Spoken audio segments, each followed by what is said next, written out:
उत्तर प्रदेश में विधानसभा चुनाव 2027 को लेकर राजनीतिक सरगर्मियां तेज होती जा रही हैं। इसी क्रम में विधानसभा 116 शेखुपुर से भारतीय जनता पार्टी के संभावित प्रत्याशी माने जा रहे धर्मेंद्र साकुर पप्पू भैया ने चुनावी तैयारियों को लेकर विशेष बातचीत में अपनी रणनीति और प्राथमिकताओं को साझा किया है।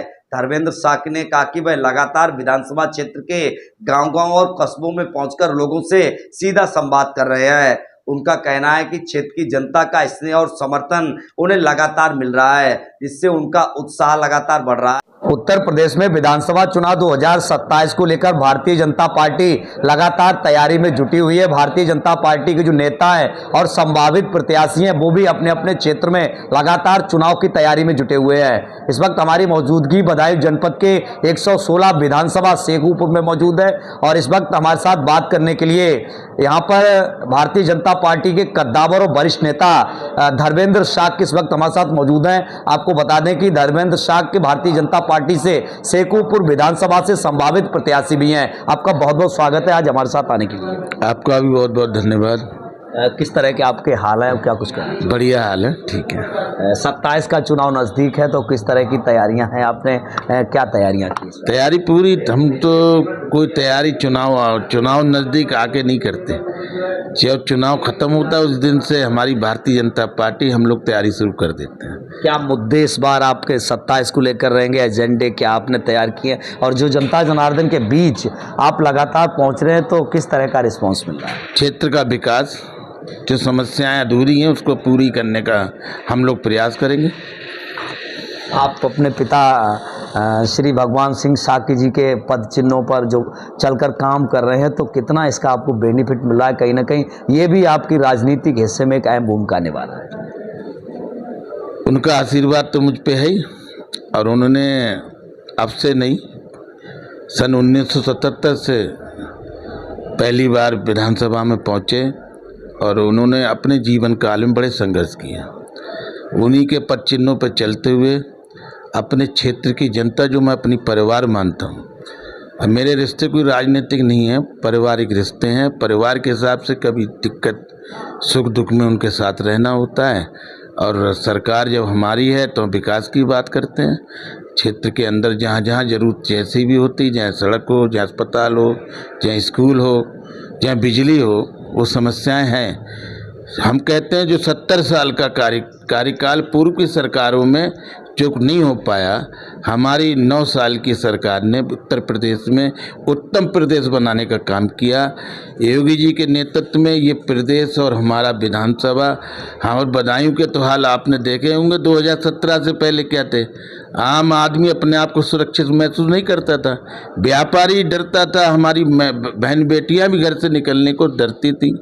अब मुझे तो वो दिन याद है जब दिल्ली जाने वाला व्यक्ति रोडवेज की बस से दिल्ली जाता था तो शाम 7 बजे ये हमारी मुजरिया चौकी, मुजरिया थाने पे कार्रवाई लगती थी, और जब सारी गाड़ियां इकट्ठी होती तो पुलिस आगे उनको अगले थाने तक छोड़ते थे। वो अगले थाने को छोड़ते थे कि रास्ते में कोई डकैती, लूट या कोई राजनी ना हो जाए।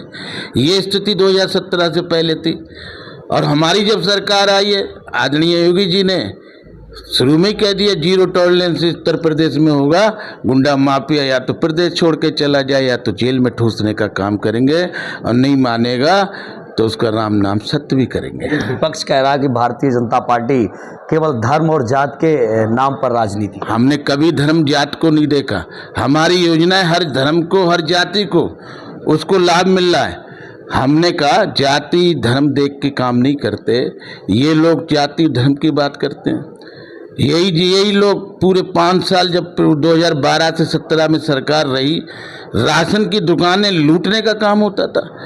आज किसी माई के लाल में हिम्मत नहीं, राशन की दुकान पे हमारा कोई लाभार्थी उसको राशन ना मिले। यहाँ नहीं मिलेगा तो दूसरी जगह मिल जाएगा, दूसरी गांव मिलेगा, दूसरे ज़िले में मिल जाएगा, दिल्ली रहता हो अगर मजदूरी कर रहा हो तो वहाँ भी मिलेगा। ये व्यवस्था हमारी सरकार ने दी है, और भ्रष्टाचार पर रोक लगाई है। कुछ कमियां हैं वो भी हम पूरी कर रहे हैं, मगर जनता हमारे उत्तर प्रदेश की चाहती है ऐसी सरकार हमेशा बनी रहे। और 20 साल की तो मैं गारंटी ले रहा हूँ, उत्तर प्रदेश में भारतीय जनता पार्टी की सरकार बनने से कोई रोक नहीं सकता। 27 में तो हम बनेंगे ही बनेंगे। और आगे जो उन्होंने देखा हो चुनाव में देख रहे हो जनता किस कदर भारतीय जनता पार्टी को समर्थन और सहयोग और भरोसा दिखा रही है। ये भरोसा ही तो है। बंगाल का चुनाव देखा होगा, भारतीय जनता पार्टी की सरकार वहाँ की जनता ने बनाई, कैसे बनाई, कितना वहाँ गुंडागर्दी और भ्रष्टाचार वहाँ हो गया था। आदमी डरा हुआ बैठा, सहमा हुआ बैठा था कि समय आएगा तो भारतीय जनता पार्टी की सरकार बनाएंगे, और उन्होंने सरकार बनाई। उत्तर प्रदेश में भारतीय जनता पार्टी कार्यकर्ता बोलता नहीं, कुछ करके दिखाता है।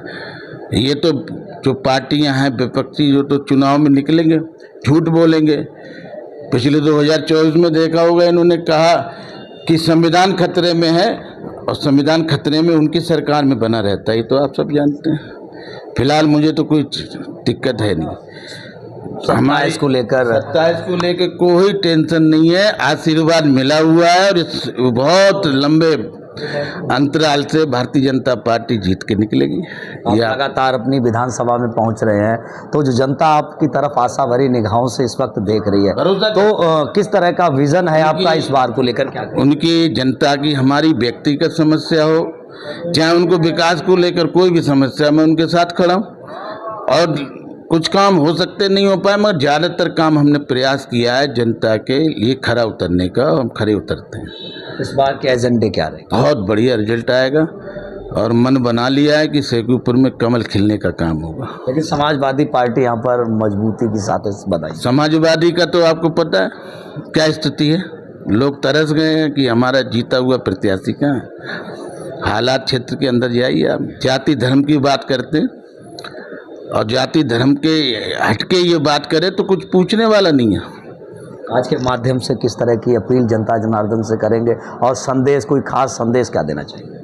मैं जनता से यही अपील, क्या अनुरोध है कि अच्छे से किसी के बहकावे में ना आए, और माहौल भारतीय जनता पार्टी के पक्ष में आपका आशीर्वाद मिलेगा।